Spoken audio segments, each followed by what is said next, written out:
Salut! Je vous fais un résumé, je dirais, des boutons principaux que vous aurez à utiliser dans notre réunion Teams. Alors, je vous rappelle que vous avez reçu un courriel. Dans le courriel, vous avez un lien qui s'appelle Réunion Teams citoyen numérique. Et lorsque vous allez cliquer sur ce lien, devra apparaître une fenêtre similaire à celle-ci, peut-être un peu différente, mais l'important est de retenir que si vous êtes sur un appareil intelligent, vous allez utiliser vraiment Microsoft Teams, l'application qui doit être installée sur votre appareil intelligent. Dans l'optique où ce que vous êtes comme moi sur un ordinateur de bureau, sur un portable, on va plutôt annuler, puis on va utiliser continuer sur ce navigateur. Donc, ça évite le téléchargement de l'application et ça évite aussi la connexion à un compte. Donc, si je continue sur ce navigateur, je vais atterrir dans, on va dire, le portail d'entrée de la réunion.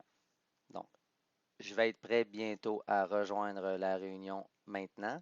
Je pourrais décider d'ouvrir ou de fermer ma caméra, d'ouvrir ou fermer mon micro avant même d'y aller. Voilà, je vais le faire. Il y a d'autres installations personnalisées si vous voulez, mais je vous dirais que d'emblée, tout est déjà fait, il ne reste qu'à rejoindre. Une fois que vous avez rejoint, vous devriez me voir. Et les autres participants aussi, dans l'optique où ils auront ouvert leur caméra. Donc, je vous montre les boutons.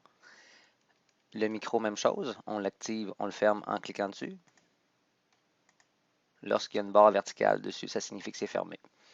Je reviens plus tard à ce bouton. Je vous amène à lever la main, qui sera très utile lorsque vous allez avoir une question. C'est une main virtuelle. Donc, moi, je vais le voir en bas de votre caméra. Il y a une petite main jaune qui va apparaître. Ça signifie que vous avez une question. On baisse la main de la même façon. Le clavardage, la conversation, elle va apparaître souvent en colonne de droite. Où est-ce que vous allez pouvoir écrire juste ici au bas à droite votre message. Donc, c'est ce qu'on appelle le clavardage. Ça nous sera utile. On va le pratiquer ensemble. On peut le fermer le clavardage de cette façon-ci.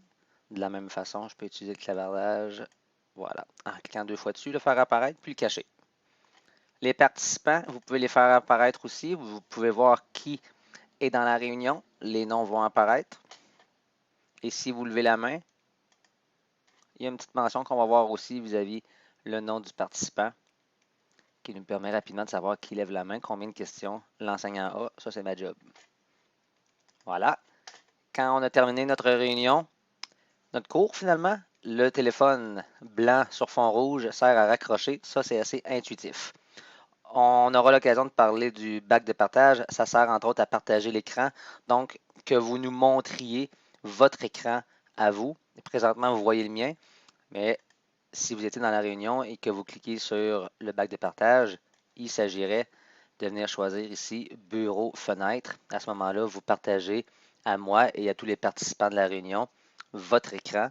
Et ça me permet, entre autres, de voir ce que vous faites, mais aussi potentiellement de vous aider et de vous guider.